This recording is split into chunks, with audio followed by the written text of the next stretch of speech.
What's going on, everybody? Welcome to the Alex Cuesta Show. Hope everybody is doing well on this Thursday, October 13th of 2022. Before we get into the fun stuff, like, share, follow, subscribe, or rate 5 stars on Spotify and iTunes. Spread this to all your friends. And as always, go find us on the socials at the Alex Cuesta Show.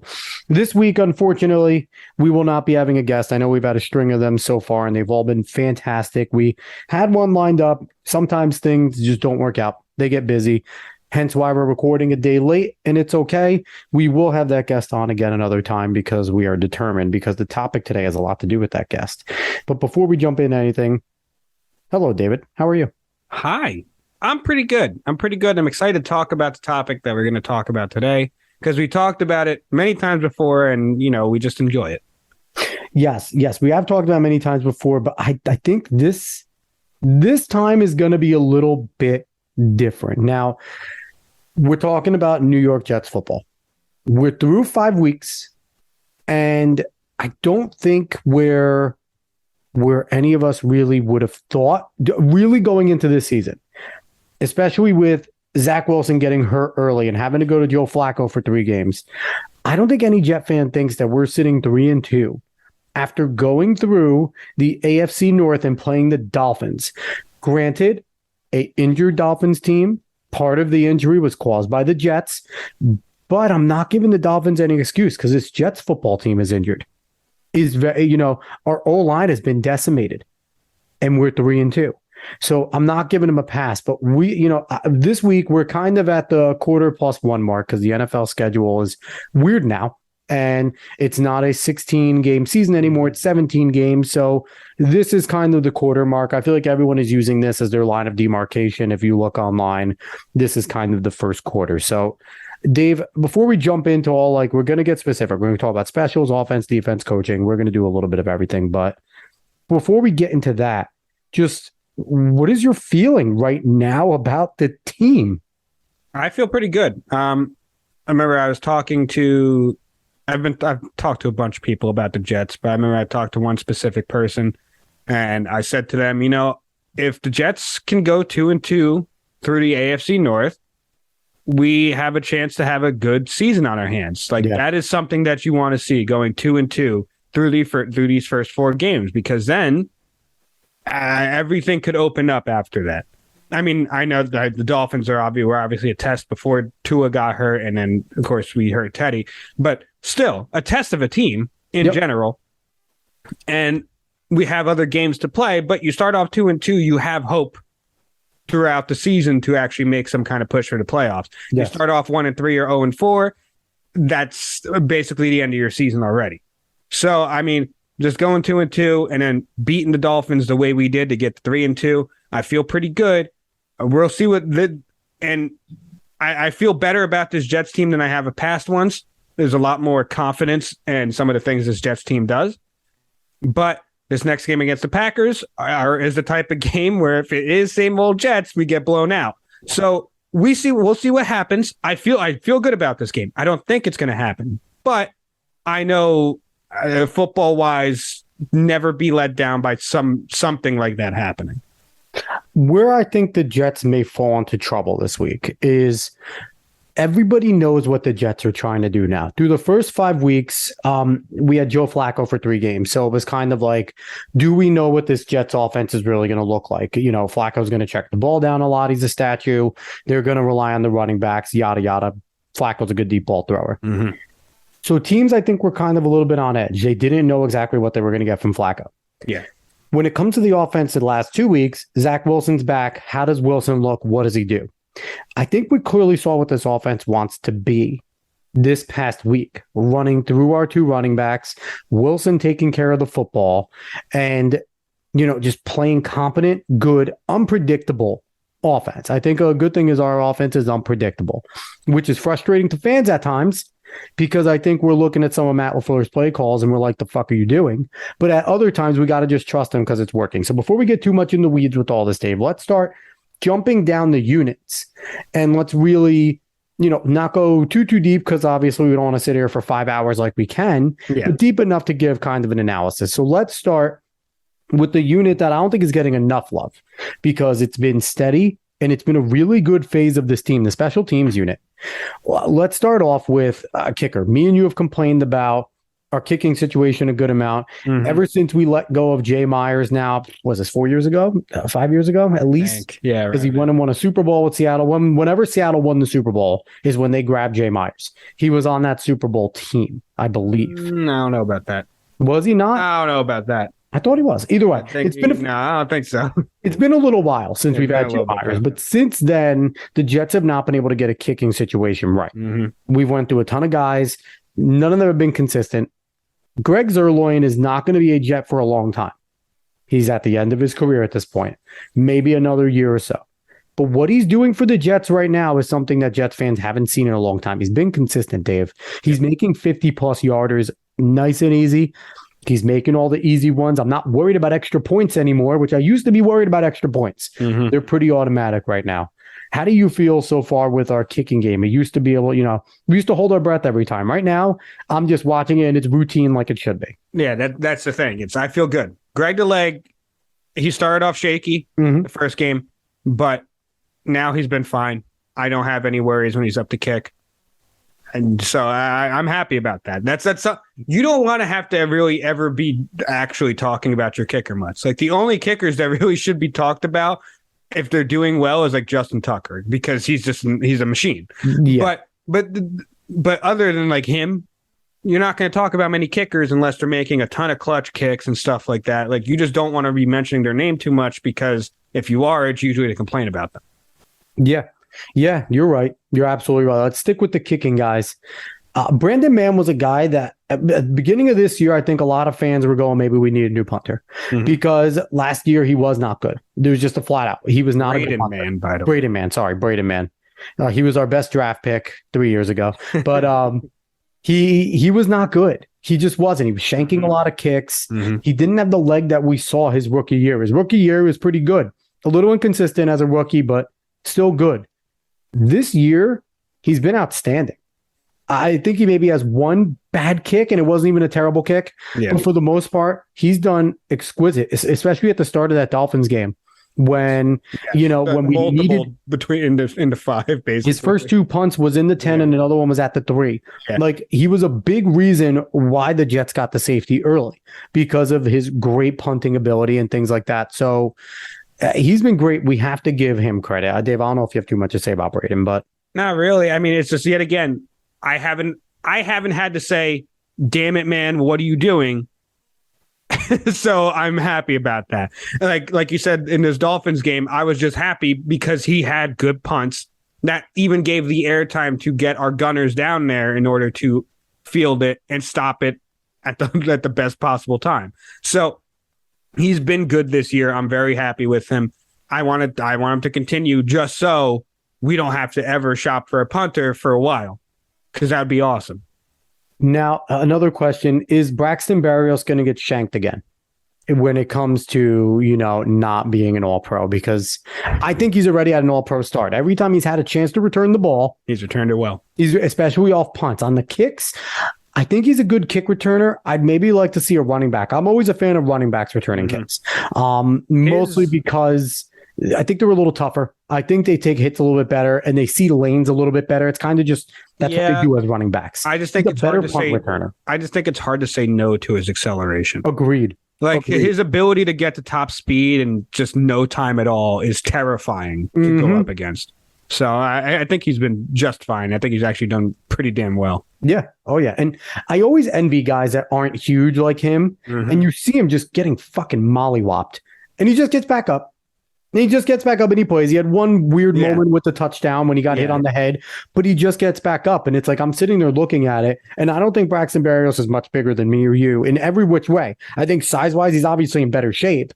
But I don't know, Dave. I think I'd die if I took like one hit that really? Berrios took. Yeah, no, like these are NFL hits. So yeah, he's 5'9", 190. Yeah, he's our size, and I think 190 is a lie. I think people put that. You look at Braxton Berrios. I don't think he's 190. Yeah, but that's what it said on Google. So, but good for him. And lastly, on specials, let's close out. Guy up there for special teams player of the year so far, Justin Hardy Sr. He's a captain on the team for a reason. Yep. He's one of the veteran leaders. The reason why we won that Browns game. One of the reason why we won that Browns game, one of the big ones. And, we always hear a lot whenever, the Patriots are on. Still to this day. I think it was Slater, him and Parks. Him and Parks. I think it was him and Parks that helped that onside kick. I'm sorry. No, there was those two. But whenever you watch the Patriots, still to this day, what do they mention? Matthew Slater, right? Matthew Slater is a guy, he's a household name with the Patriots because he's been an amazing special teams player, and he's been a Pro Bowler in the special teams for years and years and years. And, I think Justin Hardy can challenge him because he's doing a lot. You see his name all the time, whether it's on kickoffs, whether it's on punts. He's our main gunner. Some guys are just built to play special teams, and his role is imperative. Yep. He's extremely important because guys returning the football they probably should think twice about taking it back if he's anywhere near them. So I love what I see out of that. Yeah, I mean, he was good in New Orleans. We knew he was a good special teams guy in New Orleans, so we bring him in here to be a good special teams guy. Because a lot of people don't think about it, and you only really notice it when it goes bad or when it goes miraculous. But special teams is extremely important. And, a lot of times, a lot of teams are looking for is that rookie or second-year guy down the depth chart. Yeah. Willing to develop into a special teams guy. It's rare that you have a veteran, bona fide special team specialist that understands the art of it. There's an art to being a gunner, to winning the hand games, especially Hardy's double teamed all the time now in punts. Yeah. They always double team him and try to push him out of bounds. And he's very good at not letting that happen. So kudos to them. So our specials so far have been a very good unit. Yep. And in order to be a good football team, people don't understand you have to have a good special team unit. It's not just the offense and defense. But let's jump over to offense because, we're going to save our best unit for last. And I think it's fair to say our best unit's our defense so far. But our offense for once in Jets history is not lagging that far behind. And it's that's the thing. I think some people might actually take you to task on that with the way the defense has played. Not the last 2 weeks, but previously. But either way, I'm fine with going offense. It don't matter to me. And here's the thing. Our defense, and the reason why I say our defense, and I'll skip ahead, we have the best two corners in football currently. So it's hard to say. And I'm going to go out and absolutely say currently as a tandem, we have the best two cornerbacks in football, and the stats back it up. So it's hard to say that they're not still the rock of this team. And when they've needed to step up, they have all 5 weeks. But our offense has been good. And credit to Joe Flacco, was good enough for 3 weeks to keep us competitive, played good enough football. Zach Wilson comes back, Dave. None of us knew. None of us knew what we were going to get. We saw the beginning of the preseason, and I'm not going to lie, Dave. I know it's just preseason, but he looked like rookie Zach in that preseason game. He threw bad passes. He looked like he didn't know where he was going. And then he got hurt. And we're all just like, fuck, what is going to happen? These last two games has been last 5 games of last season, but better. He looks confident. He looks like he knows what he's doing. Hasn't got flashy numbers. 252 yards game 1, 210 last week, I think. It was not a ton. A big chunk of that last week was a 79-yard run off Breece Hall. But I want to remind people, because a lot of people are going to go back, I was that one chunk play. That play wasn't caused by Breece Hall, people. That was a perfect pass by Zach Wilson to lead him on a wheel route. Go watch the play. Breece Hall is in a full sprint, and he doesn't break stride. That's skill. And the thing with me, Dave, this year, about everything. We know Wilson has a cannon. We know he can make that out route on a rope. We know he can fit it into windows, which we've seen him do. He loves Corey Davis. Corey Davis is playing well with him. But he's hitting the short ones, Dave. He's hitting the easy ones, especially last week. Struggled a little the week before, but last week he didn't miss any of the easy ones. I like what I'm seeing out of Wilson right now, Dave. And it's not because that is an actual big step up for him, which is wild to say. It's not even just that. It's the actual confidence that you could see in the pocket from him. He's not trying to get out of pocket. He's not trying to. No. Like, that's not what he wants to do at all. He'll do it if he needs to. He has that internal clock. But he's able to sit in the pocket. He has the presence in mind. Because one thing that was a stark difference from when Joe Flacco came back out because Zach was back was the fact of the matter is that the Steelers were still able to get into our backfield. Yep. But Zach has the movement ability to make sure that a sack isn't going to happen. I think we only took 2 that game when it could have been more. Yep. But that was the huge difference. That Flacco, more of a statue, he's an old guy. So, he hasn't never really been mobile, plus he's old now. So, but Zach definitely has the pocket presence, and he has the confidence now that you didn't see in his rookie year, where in rookie year, he might get out of the pocket when it's perfectly fine there. Like, it's a clean pocket. There's not really much going on. He still tries to dash out. This year, he's not doing that. He's going through his reads. He's trying to find where he can get the ball. So, and then that is one of the biggest jumps for any QB, because pocket presence and having your internal clock to know what you have, how much time you have, is something that some QBs just never learn, just can never get adapted to in the NFL. So to see that jump is really, really good. It can give you a lot of hope that Zach is going to be something that we thought he was going to be. Yeah. And, and I have to say, he had 7 incompletions last week, right? I think it was 14 to 21 or something like that. It was short. Out of those incompletions, 2 of them were toe tap misses where only his receivers could get. If Elijah Moore and, Davis are an inch inside the line each, you have 20-plus yard completions to both of those guys on frozen ropes. And one of his completions was an intentional airmail out of the end zone that you only see when a quarterback who's confident to lift to play another down does. There's some good things that happened. When he got sacked on that 20-yard sack when he went back, young Zach Wilson still tries to reel up and fire the ball out when he's getting tackled. This Zach Wilson is like, all right, this sucked. I couldn't get away. On the other sack he took, he rolled up and ate it. He didn't try to make a play. He was stepping up, and he saw the guy coming, and instead of taking a chance of fumbling the ball, instead of taking a chance to get it tipped out, he tucked it and ate it and let the Jets punt. That's what good quarterbacks do. That's what veterans do. That's what guys that are great, your Aaron Rodgers, your Tom Brady's, all your guys, even your Patty Mahomes. Yes, Patty Mahomes makes incredible plays. But if Patty Mahomes is clearly getting sacked, he tucks the ball and he lifts to play another down. That's what good quarterbacks understand. And, Joe Flacco did it out of necessity, right? Because he couldn't get away. Zach Wilson knows he has that athletic ability, but he still chose to understand where the Jets were in the football game and trusted his defense. There's a big thing going on there. So I really liked what I saw out of Zach this week. Let's jump in, though, to the focal point of our team, of this offense. Breece Hall and Michael Carter. Yep. It's quite obvious at this point, week 5, Breece Hall's our number 1 running back. Yes. But we have a number 1 running back as our second running back as well. Michael Carter starts on, I think, at least 18 of 32 teams this year. I'm not going to say all of them because there's some studs. He starts on a decent amount of teams. On a decent amount of teams. He gets a lot of touches on most teams. And he gets a lot of touches. And don't get me wrong. Listen, we've seen Michael Carter Breece Hall get majority of the touches the last 2 games. There's going to be some Michael Carter games, guys. We're not, fantasy value here, everybody. Michael Carter was still trusted to get both touchdowns. And maybe it's because they thought Breece was tired, but maybe it's a way of saying to Michael Carter, you're still involved. This might be Matt LaFleur saying, like, you're still involved. This is still part of your team. Just because we're using Breece more doesn't mean that you're not in this game. So I like what I see there. Breece Hall is going to have the chance to be one of the best running backs in the NFL. And Michael Carter, we could be looking at a Jonathan Stewart, D'Angelo Williams type of situation that they had in Carolina for a little. We could have easily 2,000-yard backs, like a Chubb, Kareem Hunt type of deal.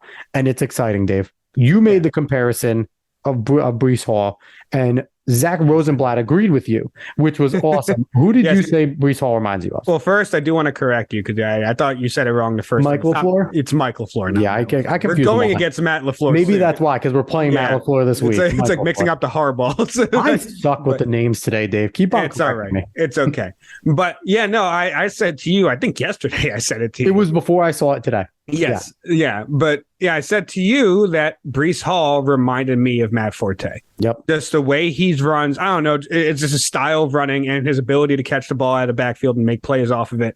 Very Matt Forte-like. And maybe it's because not only I saw some of him on the Bears, but he also came to the Jets when he was older. Yep. But I was able to see Matt Forte run, and I could see a lot of that in Breece Hall. And kind of fun to see someone else say that. Someone that has some name. So yeah. The fact that I saw Zach Rosenblatt tweeted that out today, shout out to Zach, and flat out said Breece Hall reminds me a lot of Matt Forte, and it's word for word exactly what you said to me yesterday. So it was just pretty cool to see. It's just weird because I'm not even really going off of like dynamics of how he does things. It's like the way I look at him, the way he runs, it's like, okay, it looks kind of like the way Matt Forte did it. So I need a better version of Matt Forte though, because Matt Forte was never the best running back in the NFL. Was a top 5 guy, top 3 at certain points, but he also was in the prime of an Adrian Peterson with a lot of really good running backs at the time. So, but he's shined and he was one of the better ones. But that also means that there's a potential workhorse because Matt Forte was a 20 touch game a guy for that. Bears team. And the thing is that with the LaFleur offense, you knew we were coming in and we wanted that kind of running back by committee, that real, not even exactly run heavy, but like an off tackle kind of running scheme where it's going to be a lot of speed. It's going to be a lot of catching out of the backfield. And these running backs can do everything and really hurt you.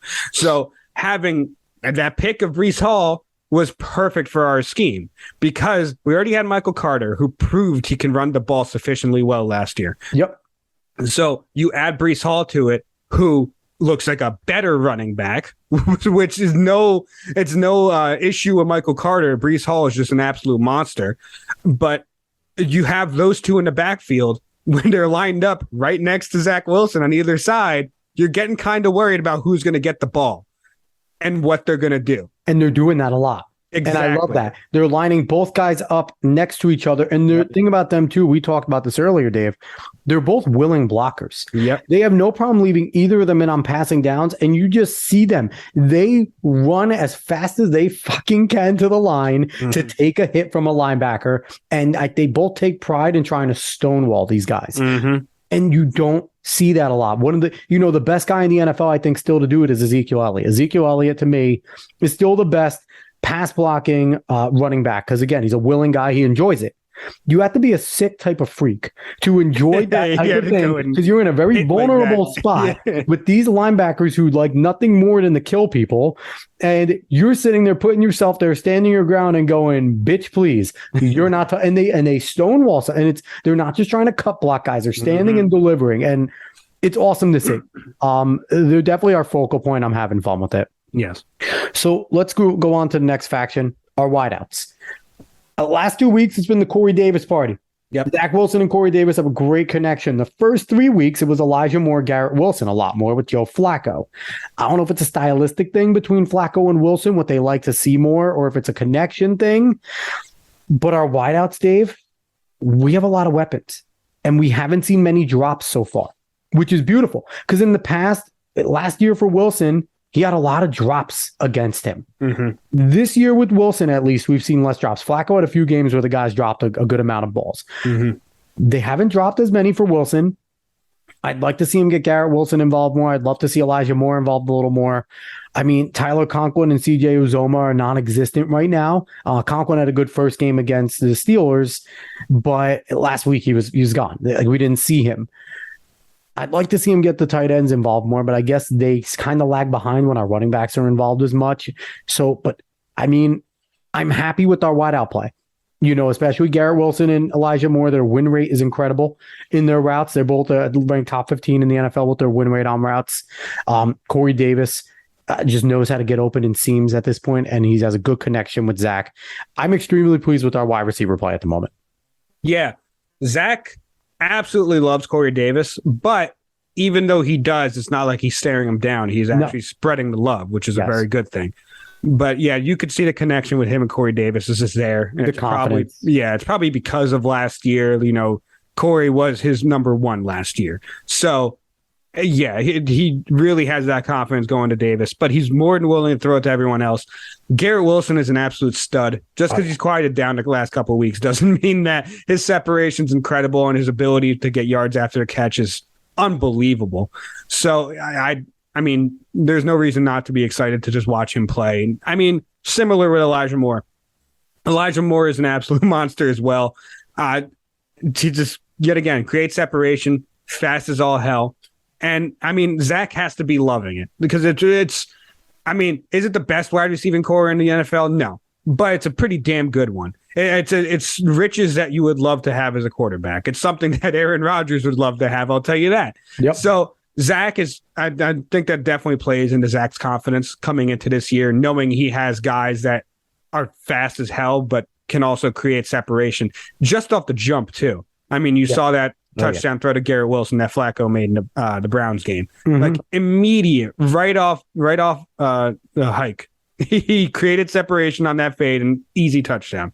And the thing is, like, and it's interesting, we don't have to mention Braxton Berrios or Jeff Smith. And Jeff Smith made a really nice third down catch last week. A nice one where they did a rub and a play designed for him. So it shows confidence that the Jets have in all their guys. Braxton Berrios is officially the gadget guy. I think he's, maybe I think they're trying to let Elijah Moore do more route running because he hasn't done it as much. Barrios has been our gadget guy on jet sweeps and things like that. And it's been awesome. It's been awesome. And again, like you said, it's a nice luxury, I think, for Zach to have. Now, let's talk lastly about, we talked about Hall and Carter are the focal point, but the stars of this offense so far have just been the offensive line coach and this offensive line unit. Unbelievable. Dave, 5 straight weeks. We're 5 weeks deep, right? We've had 5 different line configurations in 5 weeks.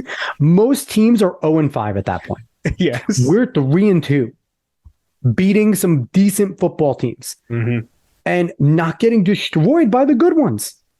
And this is with their backup quarterback with a different cadence style, a different style of play behind them for 2 separate times. And it's been unbelievable. We started off with Mekhi Becton as our starter in the right tackle, Elijah Vera Tucker as our right guard, McGovern at center, Laken Tomlinson, and George Font at left tackle. Yeah. Becton goes down, Font slides over. We get Dwayne Brown. Dwayne Brown gets hurt. Font slides back. Max Mitchell. Max Mitchell goes down. Well, Font goes down. Mitchell goes down. So then Elijah Vera Tucker goes over. We get Dwayne Brown. Dwayne Brown jumps in. Vera Tucker stays at guard. I don't know. I don't even know anymore. It's a lot of movement. That's all that matters. We've settled in on Dwayne Brown coming in last week, playing left tackle immaculately.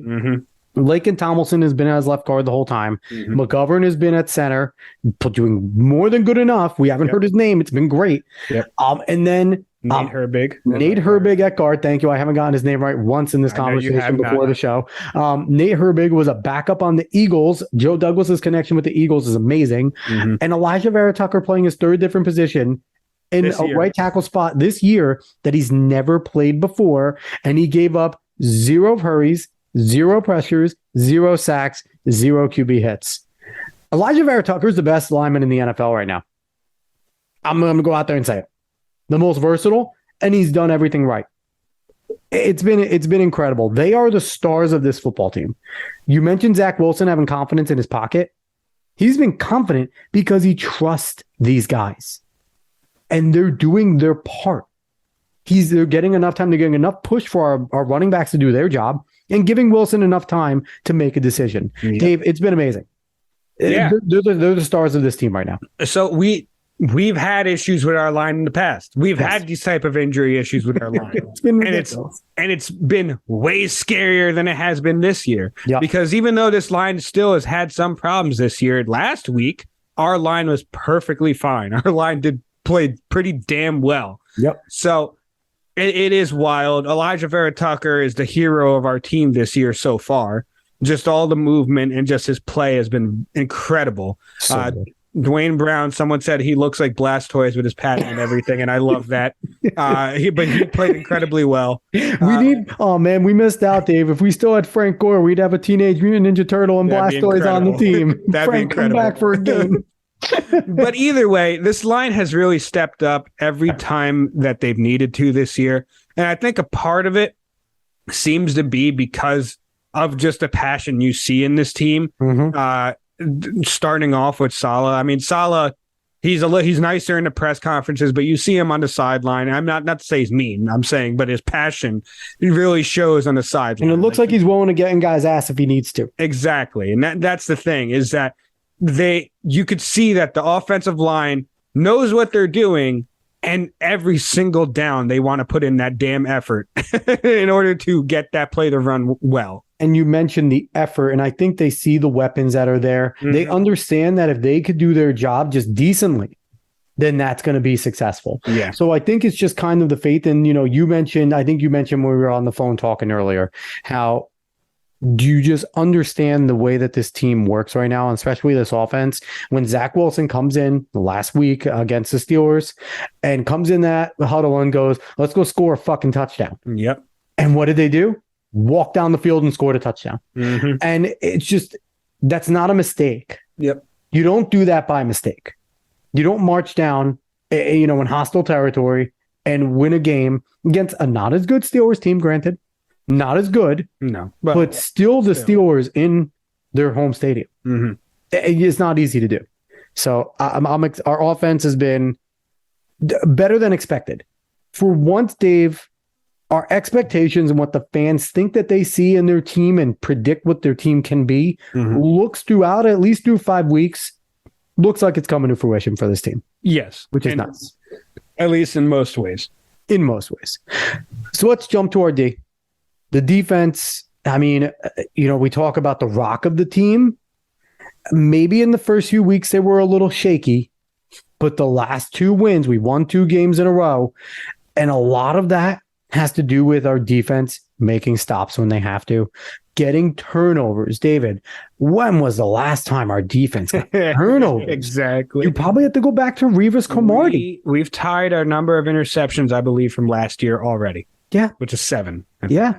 You got to go back to Revis Cromartie, Jim Leonard, and probably Eric Smith as our secondary. I think you might have to go back that far. And that's the last time that we were turnover machines. Mm-hmm. And we're getting it done now.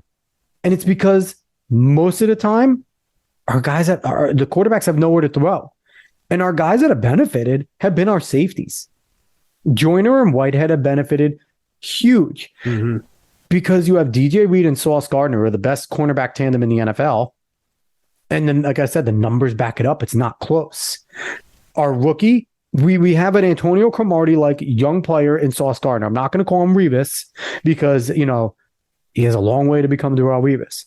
But I'm happy to say Antonio Cromartie. He looks like him. He plays like him. And DJ Reed is just DJ Reed. I'm not going to compare him to anybody. He's just intuitive. Mm-hmm. He's just an intuitive guy, and he plays the position so well. And then you have Michael Carter. The second slot corner, second-year guy, looks like he's been doing it forever. And he, to me, has the toughest position because slot guys in the NFL rule right now. So our secondary has been just off the charts. And then Echols coming in, and whenever Echols comes in, they don't miss a beat in the dime package. Mm-hmm. I feel bad for Hall. Hall has not played as well, Bryce Hall. Yep. But I'm hoping he can get his confidence back. I really do, because if Bryce Hall can get his confidence back and we can go 5 deep at corner with this group, it could be something special, Dave. Yeah. It really could. Yeah. No, these cornerbacks have been stupid good. We expected some good level of play. DJ Reed was coming over, and he didn't was good expect Sauce to be this good. We were expecting, we hoped it could be good. We were expecting. We picked him at 4 because we expect him to play well. Yes. But we didn't expect him to play this well. Rookie of the week, by the way. Yes, but that's the thing, is that right now, through the first 5 weeks, I don't think it's very difficult to say, or that any people are going to argue a crazy amount to say Sauce Gardner is defensive rookie of the year right now. Didn't he hold Jamar Chase to like under 40 yards? Something like that. And who was it? Yeah. We held someone else to like under, who was it? He's been ridiculous. It's been incredible how well he's played. It really has. Tyreek Hill. Tyreek Hill had 7 catches, 40-something yards. When Tyreek Hill has 7 catches, it's usually 130. Yeah. The secondary did that. Granted, third string QB, but still, Tyreek Hill's fast as hell. Look for Tyreek Hill every time. Yeah, Tyreek Hill's fast as hell. Usually can take a screen 40 yards. So it's still good tackling and good job. But either way, our cornerbacks have been fantastic. The safeties were shaky at first. They provided some of the difficulties that we had on our defense in the first couple of weeks. Mm-hmm. But since the Steelers game, they have really stepped up. They've played very well, especially LaMarcus Joyner. Marcus Joyner has played a lot well since then. I don't know what exactly clicked, but it just clicked. And I mean, Whitehead's been flying around. He's one of our heavy hitters. Yes. He loves to hit people, and that's a lot of fun for this defense. You could see that's what they love to do. They love really coming down and laying you out, showing you that they are here. They are here, and they're going to put you down. So the question for me is, Dave, as we jump into the linebacking core, who hits harder, Whitehead, Quincy Williams, or Quan Alexander? Quincy Williams. I every time Quincy Williams hits someone, I'm actually scared. Like Quan, it's fun. Whitehead, still fun.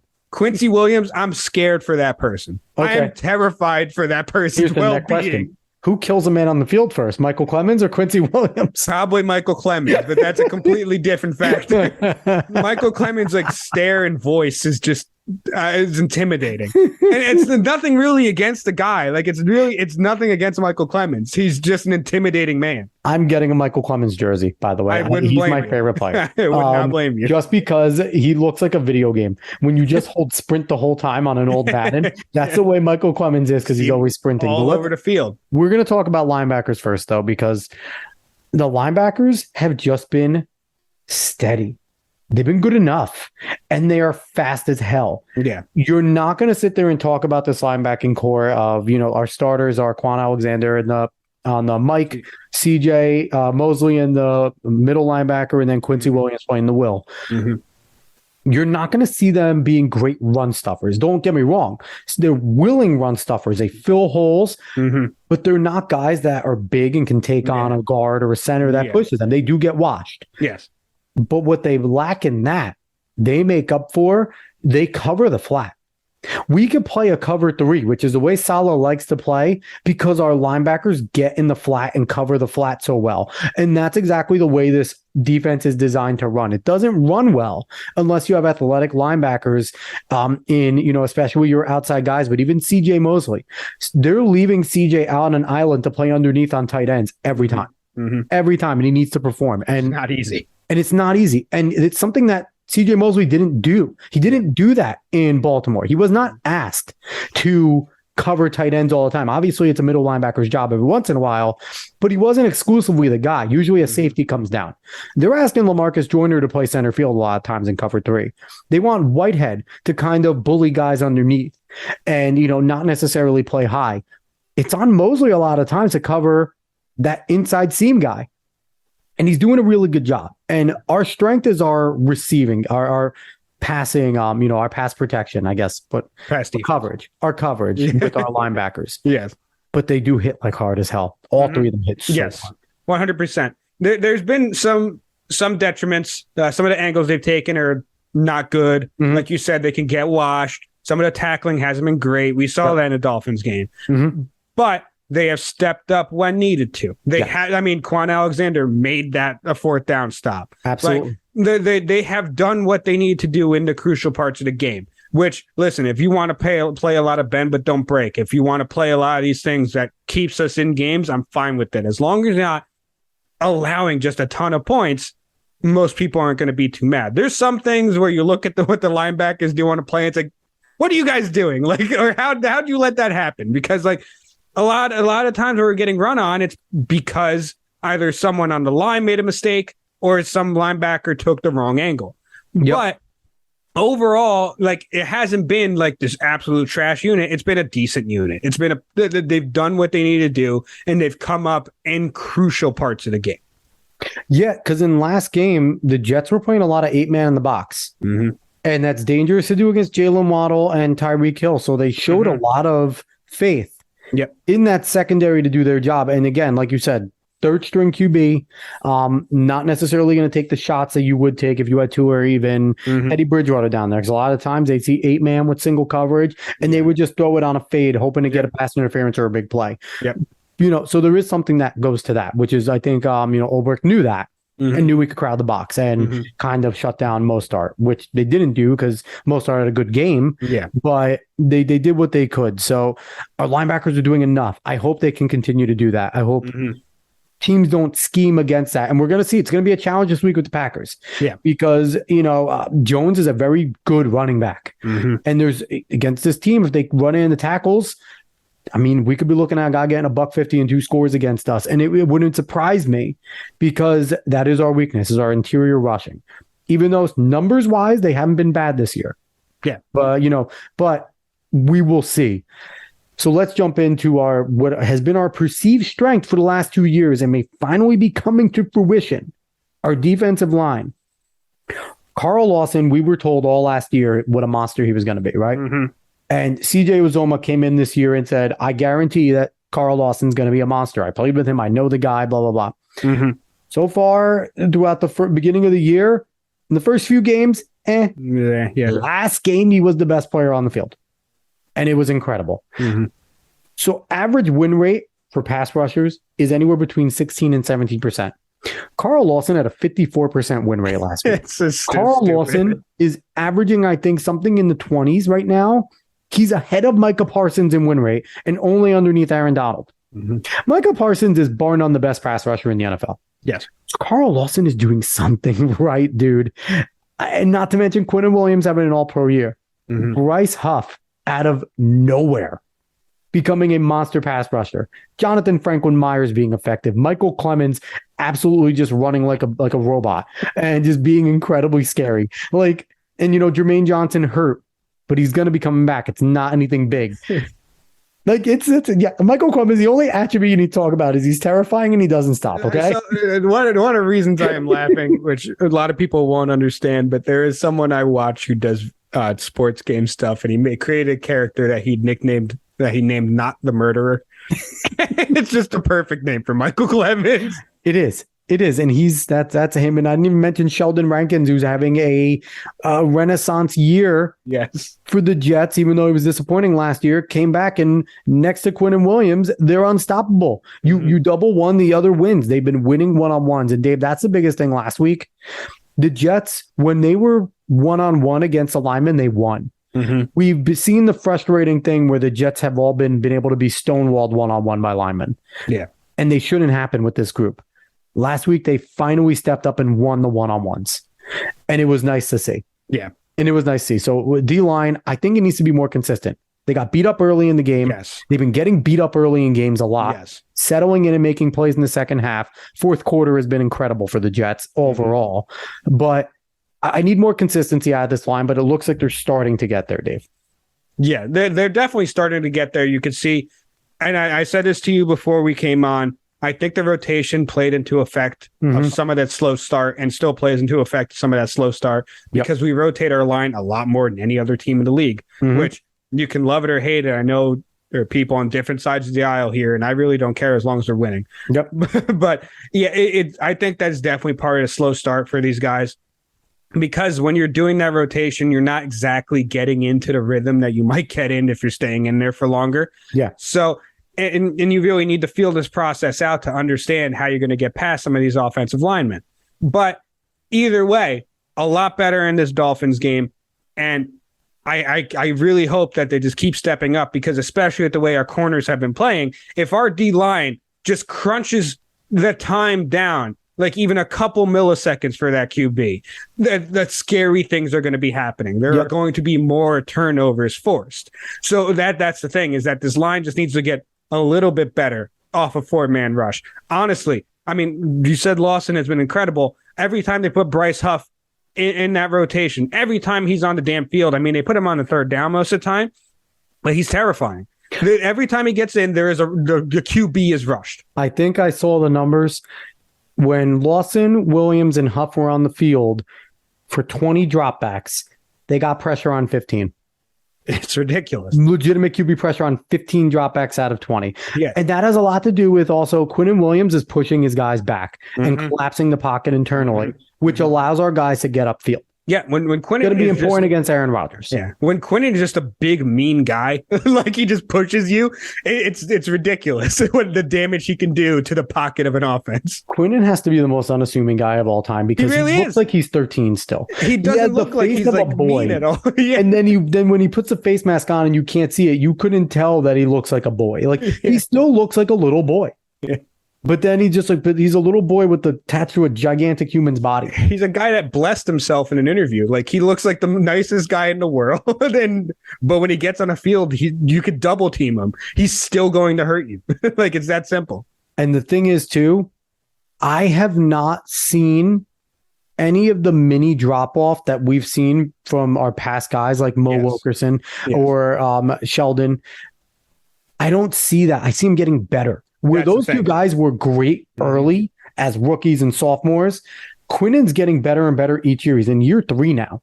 And he finally looks like he's developing into the guy that we thought he was going to be. And I'm not worried about him getting paid and thinking he's going to drop off like the other two. So I'm excited. This D-line, I need to see more consistency, but they've done the job when they've had to. That big fumble was big. The fumble recovery when Williams absolutely fucking tossed Tyreek Hill. He got the angry run scepter from Kyle Brandt. He got the angry run scepter. He tried to get in, and he got, we do need to realize he did get housed by another lineman after that. He got destroyed. He held on to the ball. He got to throw Tyreek, and then I don't know who 75 is on the Dolphins, but he said, no, pushed the hell out of him. Launched him and got him down. But it was, we don't talk about that. He got destroyed, but that's okay. He held on to the football. But big man got chugging though. So I think it was Michael Carter that tweeted out, "On God, Quinnen touched the ball and started acting different." Yeah, one of the most truthful statements I've ever seen. But just the way he fucking threw Tyreek Hill, he's like, "Get off me!" It was incredible. It was good. Credit to Tyreek Hill for not trying to cut our guy. I give Tyreek credit. He didn't go after his knees. He could have hurt him. Tried to face him like a man. You got what you deserve for dissing us, though, you little bastard. Anyway, let's jump on the last unit. Coaching. I got to first go. Coach Ulbricht, defensive coordinator. We have given him his fair share of shit over the last 2 years. He has gotten ridiculed. He's gotten destroyed. Even our good friend Hack No Cap has, ripped him on this podcast about leaving a rookie corner on an island against Stephon Diggs. And twice, not once, but twice, and paid the price. This year, I've still gone on him a little early when the line wasn't winning, when things were going on. But he seems to have buckled these guys down. And whatever plan they have, it's the coaching and the personnel, right, Dave? It's not just one, or they both have to work together. They have the personnel they want. And now we're seeing them start to do their job. The vision is coming in with what they want this defense to be, and it's happening. And I got to give credit to Coach Ulbricht because he stuck to it. Coach Saleh is stuck with him. And it seems like whatever he's saying, whatever he's doing with his defense is starting to work. When we need when the defense needs a play, when we need a 3 and out, when that team is getting some momentum and they need to come on and get a 3 and out, they get a 3 and out. When we need a sack on 3rd down, we get that sack. They get the strip sack. Sauce Gardner gets the interception. That comes with good coaching too. Good play calling, good coaching, putting them in the right position. So credit to Coach Ulbricht. I'm not going to praise him too much because I don't want to go too early because he does have his flaws. I still think he has work to do as a D coordinator, but through 5 weeks, and especially these last 2, I give him credit. Yeah. No, I mean, there's not much more to say. Like, it's just the defense has grown into his scheme a lot better than it has. And they're opportunistic. They don't seem like they're just shut down defense necessarily, but they're very opportunistic. Now, if what we're saying about the D-line becomes true and they become very good, then it can be a shutdown defense. Yes. But right now, the way the secondary is playing, if Joyner and Whitehead keep playing well at safety, I really don't have any hesitancy about Reed and Gardner still playing well at all. I think they're going to be just fine. Yeah, I think they're just going to be just fine. But if our D-line steps up to be the D-line we thought it could be and become very, very dominant, then we become a shutdown defense. But for right now, I'm perfectly fine with being opportunistic and causing turnovers because that's what's happening. We are causing turnovers in our defense, and that's helping. That's something that Jets haven't had in a minute. So to see our defense cause some kind of turnovers, get the ball back for our offense to build some momentum for them and give them another chance to go on a drive is good. Hopefully that D line gets that pressure up more than it has been because that would be incredible. But for right now, I'm not too mad about it. If teams have to rely on the run to beat us in the modern NFL, we're going to be in good shape. Yes. That's the thing. If they have to run through us because it's hard to pass on us, Mm-hmm. and even if our run is a little shaky but good enough, we're going to be in good shape. Yes. Let's jump into LaFleur, Mike LaFleur, not Yes. Matt LaFleur. Yes. Let's jump into Michael LaFleur, offensive coordinator. He's pissed me off sometimes, Dave. It's working. He does call creative, but you're an offensive coordinator. Stop doing run, pass. Stop it. See, Don't do run, pass, and don't really do funny. run. Run drives me insane. I don't care if it's 3rd and 1.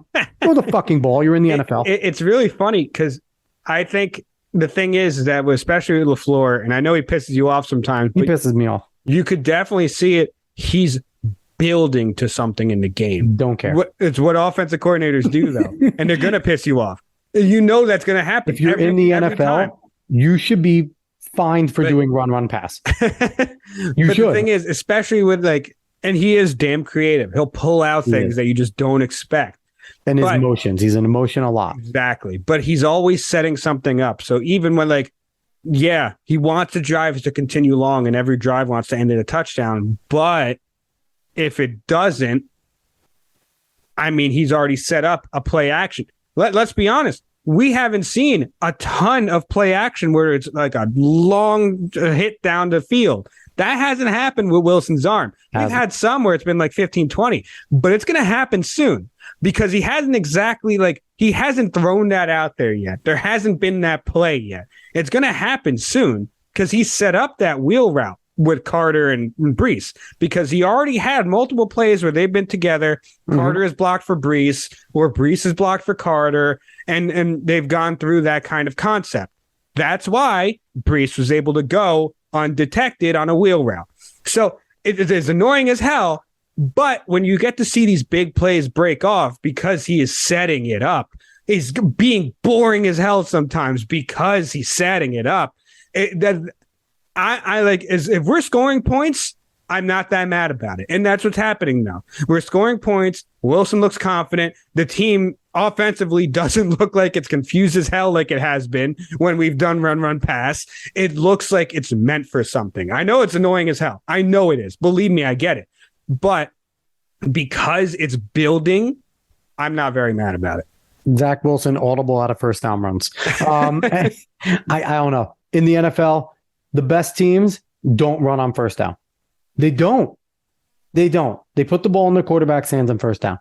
And sometimes it's a passing run where they do a swing pass, they dump it off.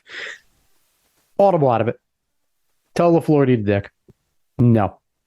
Stop being a high school offense. Don't do that. It annoys me. I don't know. I get it. You're building towards it, yada, yada, yada. Yeah, no.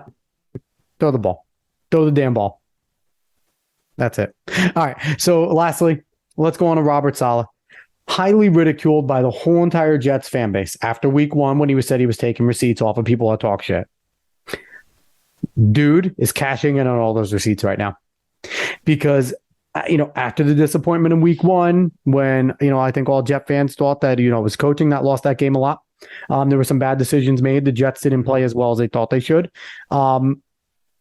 Ever since then, the last 4 games they battled, they've won 3 of 4. And, taking receipts thing seems to be legit. And I know the Jets now posted up twice, 2 weeks in a row, where the whole entire CBS staff has picked against the Jets. They picked all Steelers, and then they picked all Dolphins. And what happened? Both times Jets have won. To be fair, that always happens. Anytime you see, not even just the CBS staff, anytime you see a graphic where a bunch of people pick the same team, I would bet on the other team because that always seems to happen. It's actually a pretty great meme. It is funny. No, that response that he had, that he was keeping receipts on what people are saying about this Jets team, it was something that was very daring to say. It was closer to something we would hear from Rex Ryan, not exactly Robert Saleh. But it really, I didn't even think he needed to light a fire in this locker room because I thought he already had it pretty damn fired up, but it lit a fire in this locker room. Hell yeah. They come out expecting to win. That's the thing. They don't come out wanting to play football. No. They come out expecting to win. Yep. There are still some issues second and third quarter. there are still some issues second and third quarter, which I know that they know as well. Mhm. But the thing is that when it comes down to crunch time, when it comes down to fourth quarter, let me just pull up the stat real quick. Isn't We've like outscored 70 people. something? We've outscored people 58-20 in the first quarter. Incredible. 58-20 in the fourth quarter. That's only that margin, that difference is only second to Arizona, who has 40 over other people on the floor. Incredible. So that is something that we don't see from Jets teams. The Jets are the type of team that we either get blown out, or if we take a lead, we fall apart in the second half so bad that we cannot come back. Like the whole Baker Mayfield became a thing because he came in and just destroyed the Jets like it's supposed to happen. And we thought Kenny Pickett was going to do that. It was going to happen with Kenny Pickett. And it almost seemed weathered like the it was storm. going to. It almost seemed like it was going to. But this team, fourth quarter comes around, they say, no. We're in distance. We're in any kind of distance. All right, let's go win this game. That's it. Let's go win this game. 13-point comeback, 10-point comeback, and a wire-to-wire win so far are the 3 Jets wins. Yeah. It's been incredible. Yeah, no, it's been something that Jets fans don't watch that. We don't see that. Talk to any Jets fan that has watched the Jets. It is never a fourth quarter comeback, and if it is, it's the most miraculous thing we've ever seen in our damn lives. That doesn't happen. That doesn't happen. The Browns one, you could say it was a fluke because a lot happened in our favor, especially Corey Davis getting open like that. Yep. Like, that's not supposed to happen. The Steelers one, that is Zach Wilson coming in and controlling a team like he's supposed to. Mm-hmm. That's awesome to witness. And now this Dolphins one, yeah, they were injured. Yeah, they're on their third string QB, but they also still have still the fastest player in the NFL and like the second fastest player in the NFL and in the third in Mostert. Yeah. So that's the thing. They still have like incredibly quick players, incredibly good players that can put up points on any team. And Skylar Thompson played pretty damn well. Yeah, he played well until it came down to crunch time, and then he was a rookie. But that's the thing, is that, yeah, they had a third string QB in, but they were still running these gadget plays that are terrifying to watch against your team. If you see Tyreek Hill in a reverse, you think it's going for a touchdown. Yep. So that's the thing. The team still buckled down. They didn't collapse the way the Jets collapse all the time when these kind of things happen. So to watch this team have the growth to play through fully play through a game and win is something that is very heartening to see. It's something that gives you hope as a Jets fan. Now, a lot can go wrong in this Packers game to really hurt it a bit, but it's still a good trend. It is still a very good trend. Like, I wouldn't be surprised even if we lose this Packers game. It's because we messed up in the beginning of the game, but we fought in the fourth to even come close to it. That's, yeah, I don't want to lose. That's not an expectation for this team now. The expectation is to go out and win. Yep. But just to see the fight in the fourth quarter consistently is a good trend. It is a good trend for this team. There is absolutely no give up in this team, and that has a lot to do with the coach. Robert Saleh certainly is the type of guy that you could see as no give up. Yeah. He calls the game, and we know there hasn't been an issue. And the thing is, this is a good problem. Dave, have you noticed any clock management issues? I haven't in the first 5 weeks, really. And that's really fantastic. Because you look at it, and what was one of the criticisms of Saleh last year? We didn't like his clock management. We didn't. But he was a rookie coach, and we expected that to be an issue. I haven't had a problem with it this year. Yeah. I think he's done a really nice job. And if that's the biggest thing with being a head coach is managing that clock. In fact, you can even see the way they're playing it, especially when we have it in the last 2 minutes.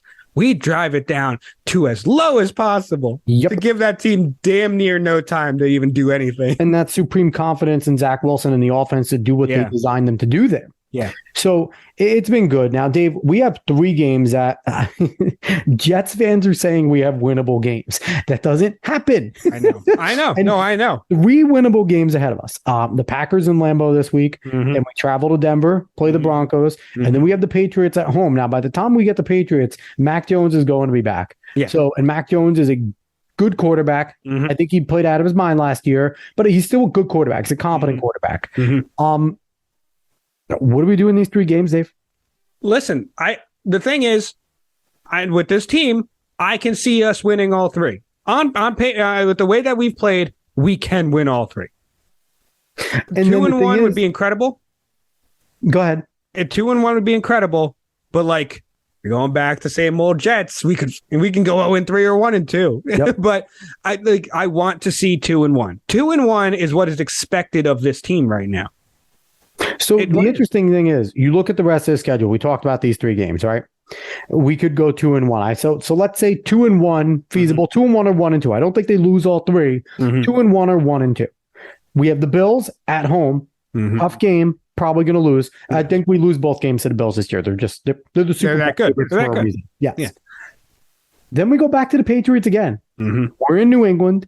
It is a mid-November game, so it could be snow. But the Patriots are a beatable team. Yes, 100%. Then the Jets play the Bears at home. So beatable. Oh, they should beat the Bears. Then they play the Vikings. The Vikings are a good football team. But they're beatable. But they're Kirk Cousins. Yeah. You look at the Barstool power rankings, Kirk Cousins has his own ranking because he's Kirk Cousins. Yes. So you don't know what Kirk you're going to get. Then they play the Bills again, probably a loss. Then the next 3 games are really interesting, Dave. Lions, Jags, Seahawks. The Lions could be a high-octane game. They got their shit pushed in this last week by the Patriots. Wild. Now, they don't have Swift. They didn't have St. Brown. I think St. Brown was still hurt.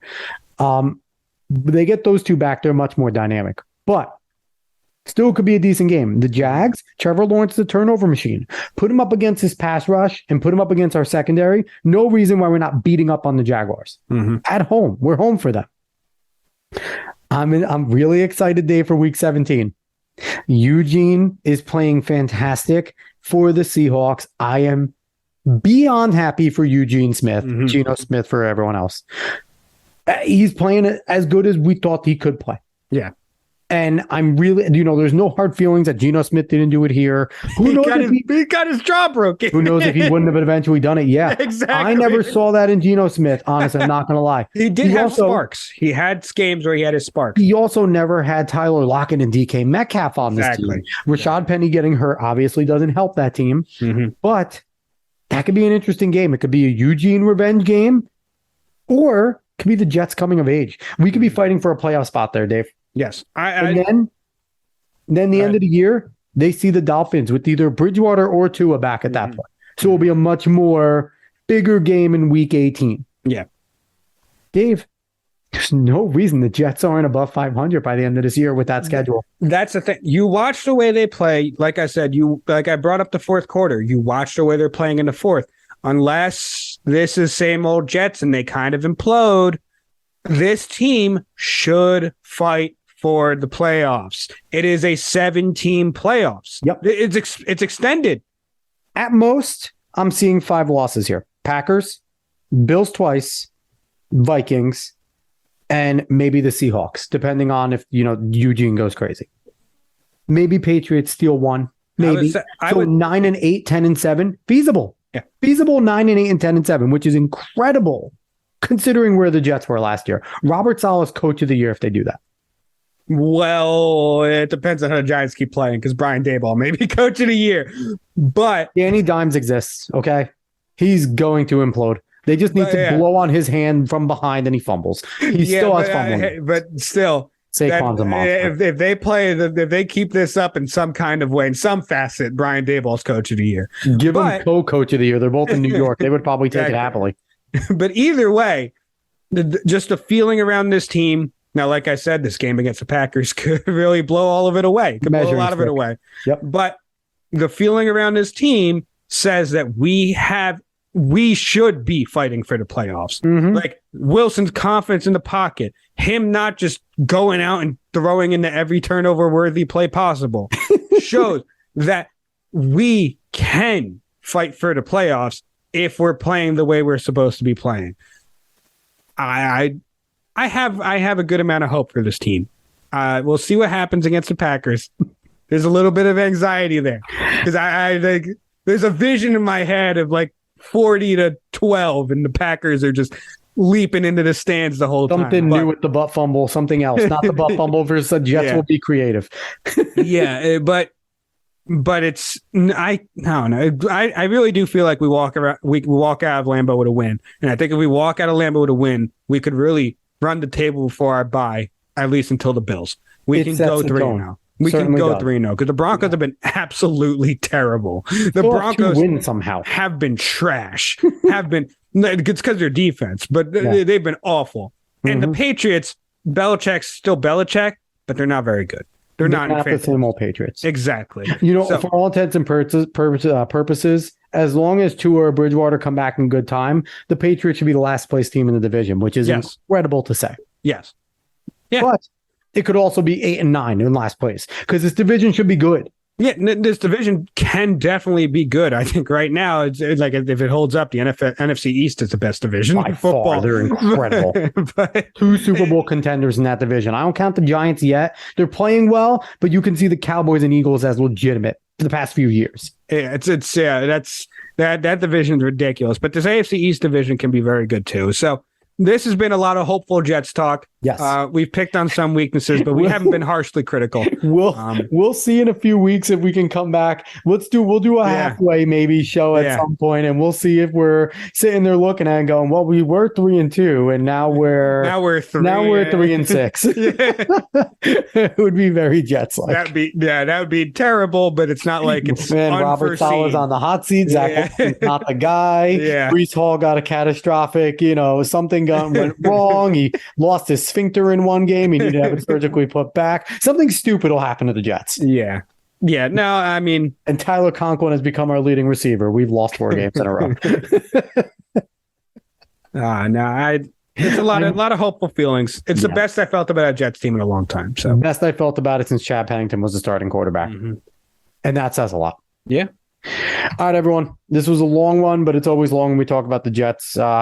Next week we will be back with a guest. Next week is very exciting for our guests. So you guys are all going to enjoy it. We're back to political talk, so it'll be a good time. So everyone, I really appreciate you stopping by the Alex Questa Show. Like, share, follow, subscribe, rate 5 stars, Spotify and iTunes. Spread this word of mouth. Go find us on the socials and look forward to David making videos soon. David is going to be dropping daily videos. Have we figured out a name yet for your little segment? I'm going to hold it. We have a working title. I'm going to withhold it in case I want to change it. Okay. And please, if you're a track fan, you like running, go listen to Talking in Ovals with me and Dave Hyatt. It's another show that I do. We talk track and field running all over there. We've been having great guests lately there too. So go look over there. The Opinions Podcast Network may be coming back at some point. Probably not. We're kind of like a week little 2-show, maybe David thing. All right, everyone. Thank you so much for listening. It was a long one. It was a fun one. Go Jets. Hopefully we're not 3-6 next time we talk. Yes. So long, everyone.